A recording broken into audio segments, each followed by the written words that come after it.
Hello guys, నమస్తే and welcome to my blog. ఈరోజు మంచిగా ప్రాపర్గా 7 days గ్యాప్ ఇచ్చి డెడ్ లిఫ్ట్ సెషన్ పెట్టుకున్నా. బ్యాక్ అండ్ చెస్ట్ అంటే బ్యాక్కి మెషిన్స్ ఇంకా వెయిట్స్, చెస్ట్ కోసం body weight workouts, mostly body weight workouts. So dead lift session వచ్చేసి మంచిగా 7 days గ్యాప్ ఇచ్చి అలా మరీ హై వెయిట్ కాకుండా 150 లైట్ వెయిటే, కాకపోతే లైట్ వెయిట్తోని రెప్స్ కొట్టాలని అనుకున్నా. 150 10 reps దగ్గర 200 kgs డెడ్ లిఫ్ట్ది స్ట్రెంత్ ఉంది అని చెప్పేసి రీసెర్చ్ చేస్తే అర్థమైంది. సో ఈరోజు 150తోని 10 reps ట్రై చేయాలని ప్లాన్ చేసుకున్నా. సో ఫస్ట్ వచ్చేసి 70 kgsతోని ఎవ్రీ రెప్ నీట్గా ఫామ్ సెట్ చేసుకున్నా. హుక్ గ్రిపే పెట్టిన, మిక్స్డ్ గ్రిప్ కాలే అప్పుడే బైసెప్ని స్ట్రెయిన్ చేయొద్దు అని చెప్పేసి. ఇక్కడ మెయిన్లీ స్టాండ్స్ అండ్ ఫామ్ని చూసుకుంటుండే. ఫస్ట్ స్టాండ్స్ వచ్చేసి, దాని తర్వాత గ్రిప్ చూసుకొని, తర్వాత హిప్స్, లాట్స్, షోల్డర్స్ అన్నీ ఫామ్ చూసుకున్నా ఫస్ట్. దాని తర్వాత గ్రిప్ చేంజ్ చేసి మిక్స్డ్ గ్రిప్ పెట్టి 120 kgs 3 reps 3 reps నీట్గా ఫుల్ పవర్ఫుల్గా రావాలని చూసుకున్నా. బికాజ్ 150 తర్వాత మళ్ళీ వెళ్ళదు కాబట్టి 120 kgs దగ్గరే ఫుల్ ఏదైతే ఉందో స్ట్రాంగ్గా వచ్చేలాగా చూసుకున్నా. 3 pulls 3 strong pulls పర్ఫెక్ట్ ఫామ్తో రావాలి అని I made sure of that. తర్వాత వచ్చేసి మంచిగా గ్యాప్ ఇచ్చి 150 kgsకి ప్రిపేర్ అయినా. మంచి గ్యాప్ ఇచ్చి కెఫెన్ కిక్కిన్ అయినాక వాటర్ తాగి మంచి మోటివేషనల్ పార్టీని మన ఎక్స్పీరియన్స్డ్ లిఫ్టర్ జైర్ భాయ్, షౌట్అవుట్ టు జైర్ భాయ్, ఆయన స్పాటర్ లాగా పెట్టుకొని లైక్ ఫామ్ ఒకవేళ మధ్యలో 5-6 reps దగ్గర అటు ఇటు అయితే చెప్పు అని చెప్పేసి స్టార్ట్ చేసిన.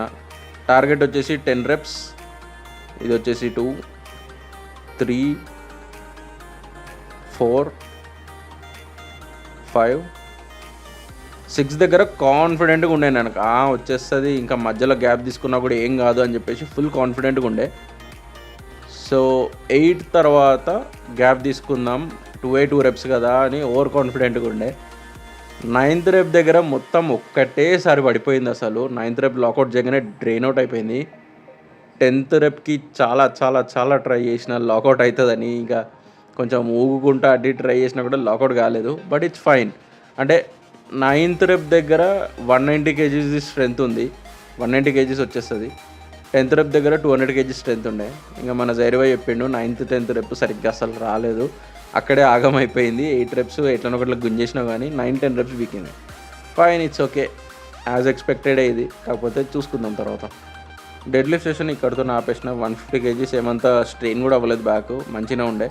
నాకు తెలిసి లైట్గా ఒక 4-5 days గ్యాప్ ఇచ్చి మళ్ళీ కొట్టొచ్చు డెడ్ లిఫ్ట్. ఇవాళ అసలు అంత స్ట్రెయిన్ కాలేదు.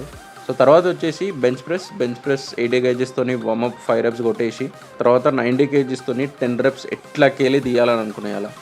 సో మన స్పాటర్ వచ్చేసి Rakesh, shoutout to Rakesh.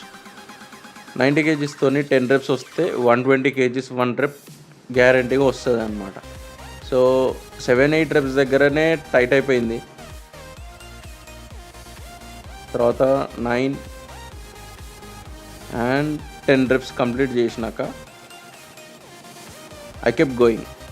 10 reps తర్వాత ఐ కెప్ట్ గోయింగ్. లైట్గా సపోర్ట్ వచ్చింది కాబట్టి ఫెయిల్యూర్ వరకు తీసుకెళ్ళిపోదాము, మరీ లిఫ్ట్ ఎక్కువ వస్తే అప్పుడు ఆపేసిన. ఇంకా తర్వాత మన హెచ్ఐడి స్పెషలిస్ట్ చెప్పిండు, నా దగ్గర ఒక మంత్రం ఉంది, 80 kgsతోని నీ మజిల్స్ మొత్తం డ్రైన్ అవుట్ చేసి పడేస్తా, ఇది ట్రై చేయి, హైపోట్రోఫీలో మ్యాక్స్ ఎఫెక్ట్ ఉంటుంది, ఫుల్ ఆన్ వెయిట్ పడుతుంది. అంటే మనం మ్యాన్పులేట్ అయిపోయినాము. జస్ట్ 80 kgsతో 20 reps ఈజీగానే అనేసరికి మనము బెంచ్ విషయంలో ఏం తెలియదు. బెంచ్ అనగానే హొయ్ అని ఎగురుతాము. సో 80 kgs 10 reps 20 reps కదా, పిచ్చి పడేద్దామని చెప్పేసి స్టార్ట్ అయిపోయినా. చూసేసరికి పార్షల్ రెప్స్తోని స్టార్ట్ చేసిండు. 10 partial reps కొట్టినాక తర్వాత కంటిన్యూస్గా గ్యాప్ ఇవ్వకుండా ఫుల్ reps తీయడానికి పోతే 3rd rep దగ్గరే నాకు చుక్కలు కనిపించేసినాయి. అయ్యా మరి 80 kgs 13-14 repsకే చిరిగింది ఏందని అనుకున్నా. But he was motivating like anything, full motivate చేసిండు. కమాన్ 80 kgs లైట్ అనగానే ఇంకా గుద్దుకుంటా పోయినా నేను.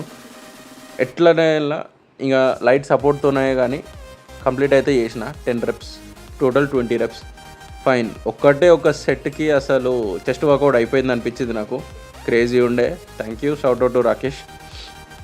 నెక్స్ట్ వచ్చేసి మన సీటెడ్ డ్రాయింగ్లో చిన్న చేంజ్ చేసినాయి. అలా వెయిట్ ఫుల్ ఆన్ మంచిగానే పెట్టి ఒక 2-3 sets కొట్టాం, కానీ ఈ చేంజ్ వల్ల ఇంటెన్సిటీ పెరిగిపోయింది. ఏంటంటే ఎసెంట్రిక్ దగ్గర ఒక 1 second ఇట్లా పాజ్ చేసుకుంటా. ఇది పుల్ వేరియేషన్ కాబట్టి పుల్ వేరియేషన్లో ఎసెంట్రిక్ అంటే రిలీజ్ చేసే టైంలో ఒక 1 సెకండ్ పాజ్ చేసుకుంటే రిలీజ్ చేస్తుండే. హెవీ వెయిట్ కంట్రోల్ చేయగలిగినంత వెయిట్, ఆ పాజ్ నీట్గా వచ్చేంత వెయిట్, లైట్ హైపోట్రోఫీ రెప్స్ అంటే 6 రెప్స్ వస్తే చాలు. 6 రెప్స్ 10 రెప్స్ తీసుకుంటా ఈ వేరియేషన్ అయిపోగొట్టిన. నెక్స్ట్ బ్యాక్ ఒకటి వేరియేషన్ హిట్ కాగానే మళ్ళీ చెస్ట్ క్రాస్ ఓవర్ మనం లాస్ట్ సెషన్లో మంచిగా రెస్పాన్స్ ఇచ్చింది కాబట్టి ఇంకా దీని వెనకాల వాడాలని ఫిక్స్ అయిపోయినా. మ్యాక్సిమం కంట్రోల్ ఉన్న వెయిట్ పెట్టుకొని ఇట్లా టైమ్ అండర్ టెన్షన్ని మ్యాక్సిమం అంటే రెస్ట్ ఇవ్వకుండా టైమ్ అండర్ టెన్షన్ని మెయింటైన్ చేసుకుంటా కేబుల్ క్రాస్ ఓవర్తోనే అప్పర్ చెస్ట్ని హిట్ చేసి వెంటనే సూపర్ సెట్ వెయిటెడ్ డిప్స్ వచ్చేసి ఈ మెషిన్ని ఇట్లా కూడా యూజ్ చేయొచ్చని నాకు ఈ మధ్యనే తెలిసింది. వెయిటెడ్ డిప్స్ ఇది ఏం వెయిట్ లేకుండానే ఈ మెషిన్ది ఒక 20-30 kgs ఉంటుందని అన్నారు. సో ట్రై చేసి చూసిన 10 reps అని టార్గెట్ ఉండే, కానీ 10 reps అసలు రాలేదు. 9 reps దగ్గరే ఫెయిల్ అవుతుండే. ఈ రోజుకి టార్గెట్ ఇదే పెట్టుకున్నా. ఇంకా 9 reps క్రాస్ అయితేనే మనం వెయిట్ వేస్తాము. 5 kgs 2.5 kgs వేయాలన్నా కూడా నాకు ఈ ఎంటీ బార్తోని 10 reps రావాల్సిందే అని పెట్టుకున్నా. ఎవ్రీ బ్యాక్ వేరియేషన్ తర్వాత ఈ చెస్ట్ వేరియేషన్కి డిప్స్ ఇంకా dips and cross over super set 10 cross over 10 weighted dips ఇట్లా తీసుకుంటా పోయినా. సో ఈరోజు బ్యాక్ వర్కౌట్ కన్నా చెస్ట్ వర్కౌటే ఎక్కువైపోయింది అసలు చెప్పాలంటే. వచ్చేసి మళ్ళీ లాట్ పుల్ డౌన్ మ్యాక్ గ్రిప్తోని maximum advantage grip or bare grip. దీంతో ఫస్ట్ 70 kgsతోనే లైట్గా ఫెయిల్యూర్ వరకు తీసుకెళ్ళిపోయినా. ఒక 20-30 రెప్స్కే ఫెయిల్యూర్ వచ్చేసింది. ఇంకా ఫెయిల్యూర్ కాగానే నెక్స్ట్ వెయిట్ పెంచేసిన మొత్తము. ఫుల్ స్టాక్ ఒక ప్లేట్ తక్కువ పెట్టుకొని 6 reps వస్తే చాలు. 4-5 repsకే ఫెయిల్యూర్ వచ్చేసింది. ఇంకా ఆ సెట్ని ఫెయిల్యూర్కి తీసుకెళ్ళిపోయినా నేను. పార్షల్ రెప్స్ వచ్చిన కొంచెం రేంజ్ ఆఫ్ మోషన్ కొంచెం ఉన్నా కూడా ఐ కెప్ గోయింగ్. ఇంకా రెప్స్ కౌంట్ చేయలేదు, మేబీ ఒక 7-8 వచ్చినట్టున్నాయి.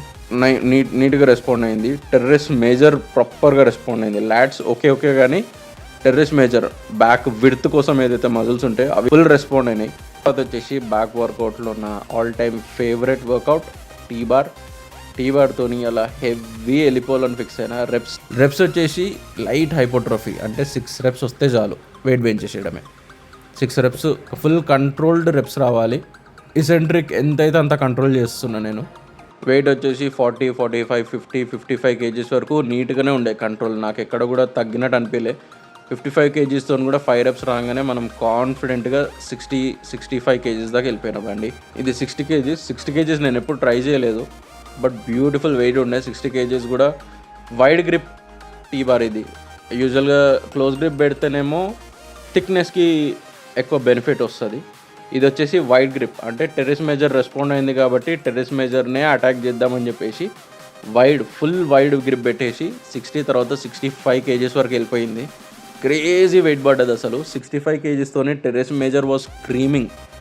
బ్యాక్ విడ్త్ కోసం ఏదైతే మజిల్ రెస్పాన్సిబుల్ ఉంటుందో teres major, it was literally screaming అసలు. 65 kgsది ఒక్క సెట్ కొట్టంగానే డెడ్ అయిపోయింది అసలు ఆ మజిల్.